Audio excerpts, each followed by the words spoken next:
Pues l'última llar funciona des de l'any 1997.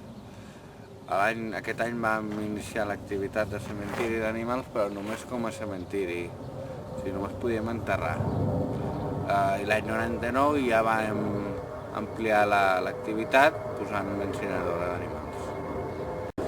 Abans la gent tenia un animalet, sí que hi havia que el tenia com un més de la família, però era la minoria de persones. Des de llavors, molta més població té animalets de companyia i els té més com un altre habitant, un altre de la família que com a un simple animal.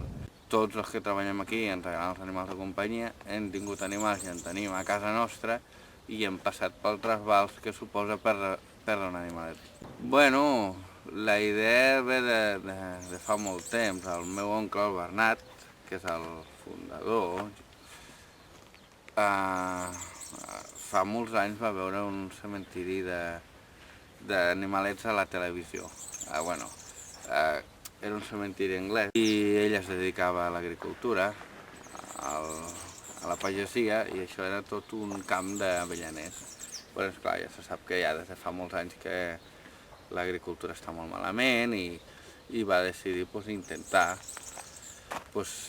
muntar aquest, podríem dir, negoci, no? Va costar molt, els primers anys van ser molt difícils, vull dir, el primer any, que va ser el 97, potser van vindre 20 clients, l'any següent ja en van vindre 60, vull dir, mica en mica la gent va anar coneixent i a través del veterinari vam anar treballant, però que va costar molt. Nosaltres oferim diferents tipus de servei, com és l'enterrament, l'incineració, no? Tant amb l'enterrament com amb l'incineració hi ha enterrament individual, enterrament comú, incineració individual, incineració comú.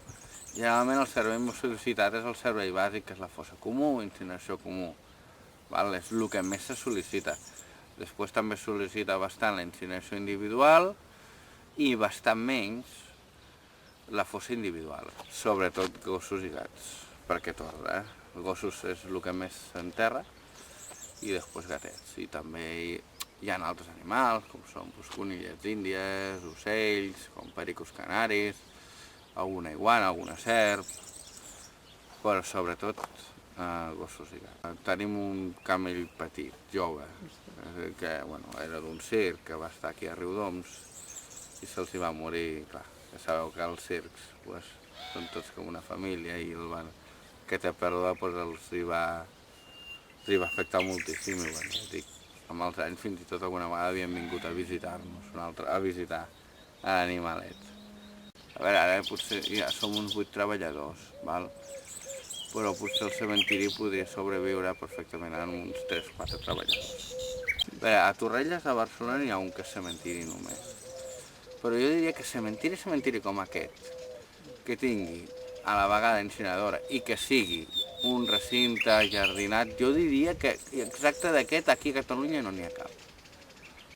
Per l'àrea geogràfica on estem, sobretot és, evidentment, gent de Tarragona, també molt turista de la costa, i després també arribem una miqueta a la província de Castelló, Terol, Saragossa, una miqueta Lleida i Barcelona. D'enterrament les tarifes poden anar de 55 euros, que és el servei bàsic, la fossa comú, si es fa la recollida d'arrels i rodalies, fins a 300 euros, que és l'enterrament en fossa individual, que és la fossa més gran, que és aquella d'allà.